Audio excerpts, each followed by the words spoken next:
Now that you understand how to lead and work within a team, let's discuss how you'll begin to figure out what kind of project you'd like to do and how to get it going.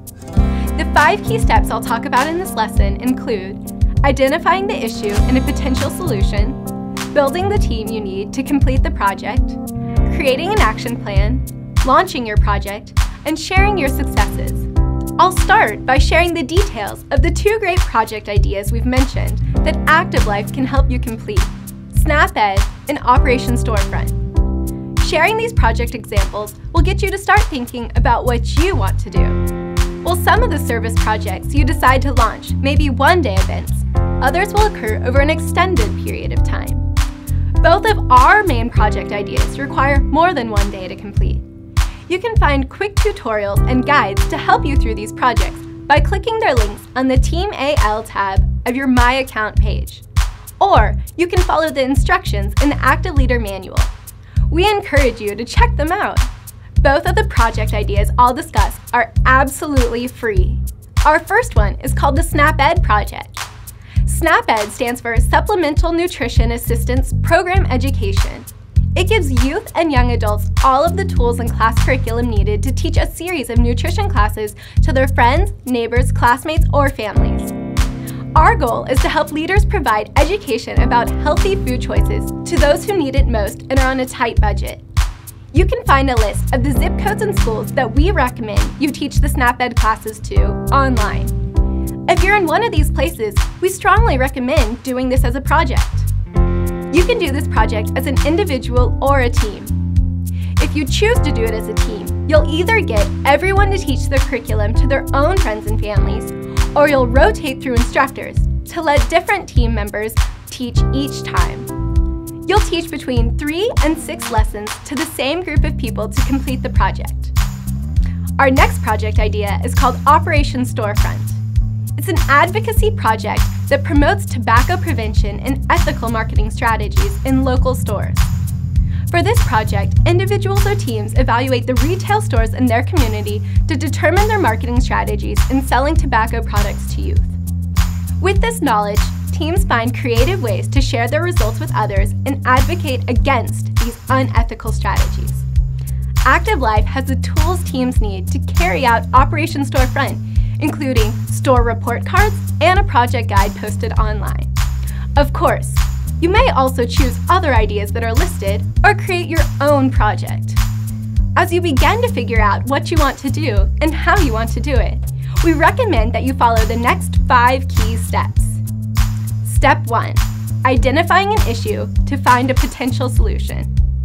The first step is to identify the issue that you want to improve in the community and then to outline a potential solution.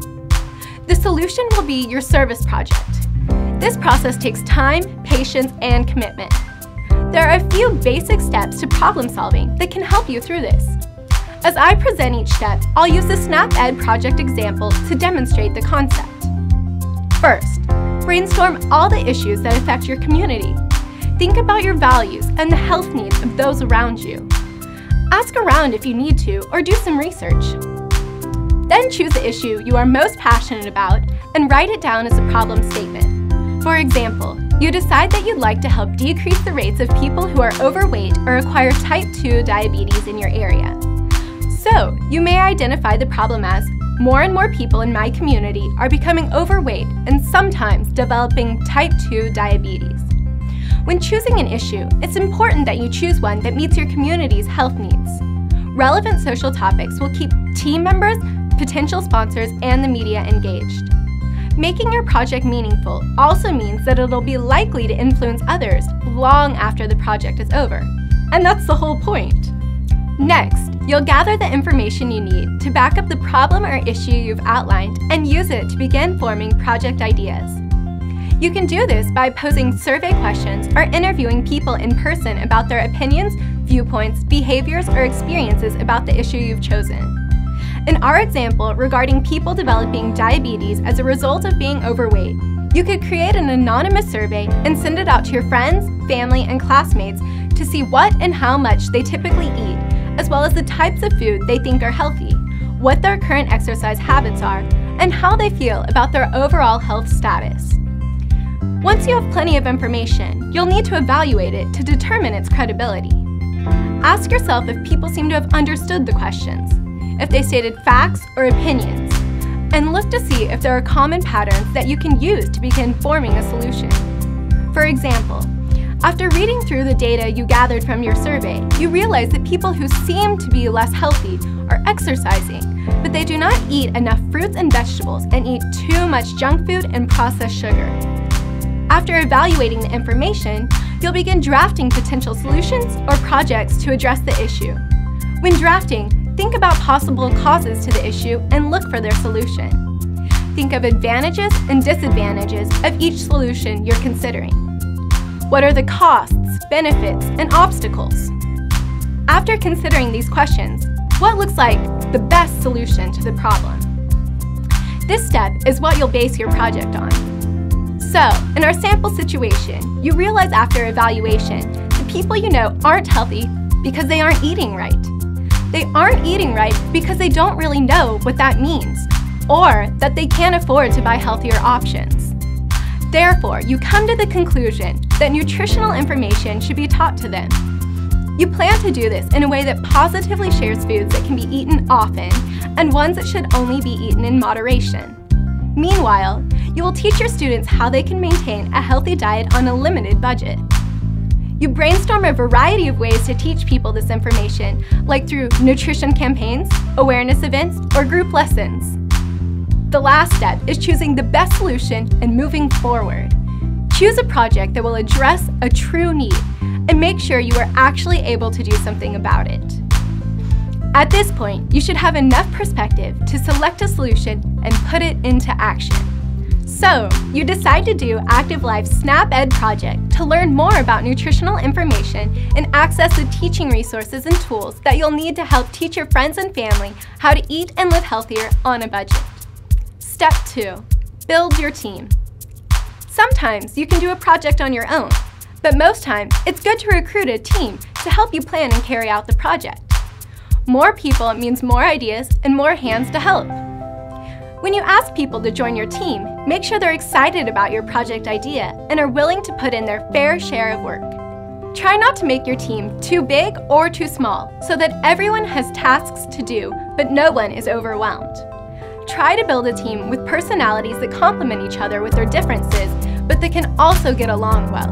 If your project is the type that needs many people to help during a 1 or 2 day period, then consider recruiting volunteers from your friends, family, and school to help out. These people do not need to be core team members and planners. They just need to be excited about helping out when you need them most. Volunteers love working on projects where they can physically see their impact, like cleaning up a park, building a walking trail, or some other construction-type job.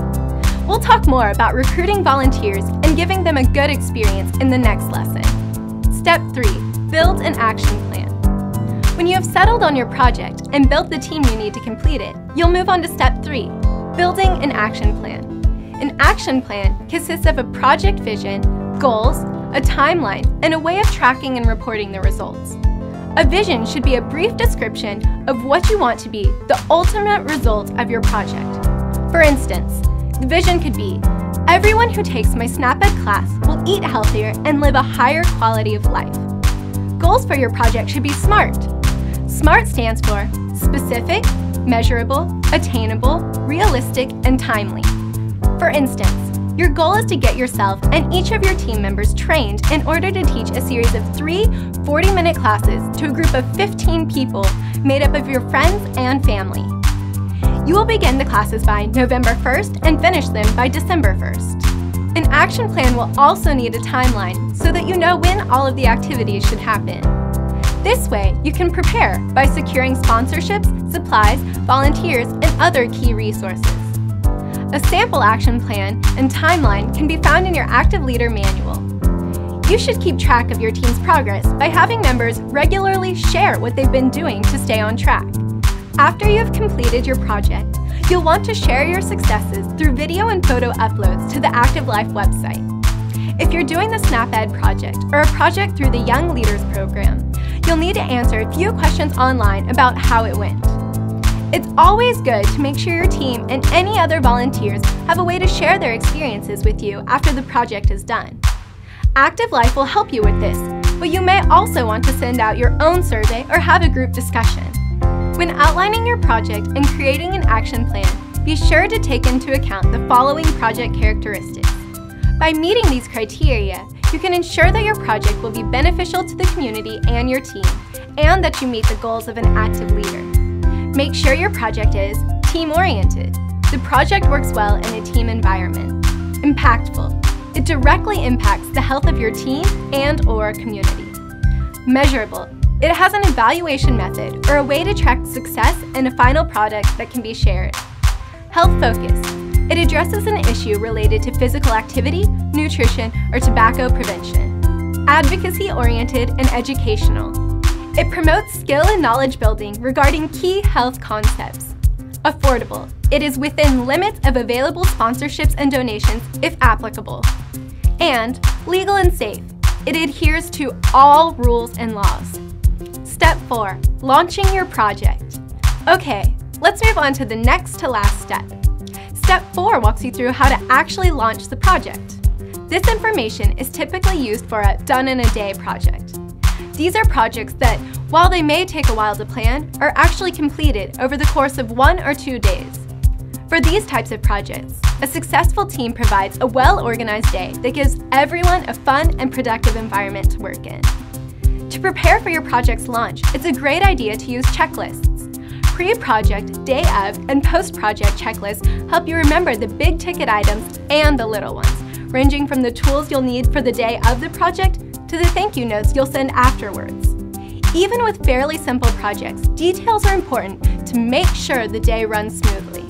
Speaking of, here are some details you'll need to work out ahead of time and some tips for planning. There are complete checklists and tip lists for you to use in your Active Leader manual. If you're doing a project that requires manual labor, find out what equipment, tools, and other support is required and who will provide it. Do you need shovels to build your walking trail? Who will do the shoveling? We'll talk more about finding the resources in the next lesson, but know that you'll need to figure these details out way in advance. If you choose to work with an organization like a local nonprofit, find one that has realistic expectations and is familiar working with young people. If you find that a particular organization is difficult to contact, consider choosing another. When securing a site for the project, make sure it is easy to locate and that it's accessible by public transportation. Here are some things to think about. Are there lunch and washroom facilities available for volunteers and team members? Is the site wheelchair accessible? Is there an alternative plan in case of bad weather? Okay, now that your project has launched, you just have one more final step. Step 5. Share your success.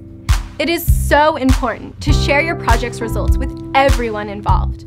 We talked a little about reporting progress to your team members, volunteers, and Active Life, but sponsors also want to know that their contributions have made a difference. Everyone involved wants to know that their time was well spent and that lasting changes were made. Active leaders show appreciation and respect by sharing their project experience and successes with others. As you can see, a community service project is a lot of work and will certainly be both challenging and rewarding. To keep spirits up, celebrate all of the small successes along the way and take breaks if you're wearing yourself out or becoming overwhelmed. Always keep your end goals in mind and think about how proud you'll be once you've finished. Alright, that's all for Lesson 3. We've gone over a lot of information that will help ensure your project's success. We hope you use this knowledge and your manual to create and launch a successful project. Please answer the following questions and then we'll move on to the 4th and final lesson, finding project resources.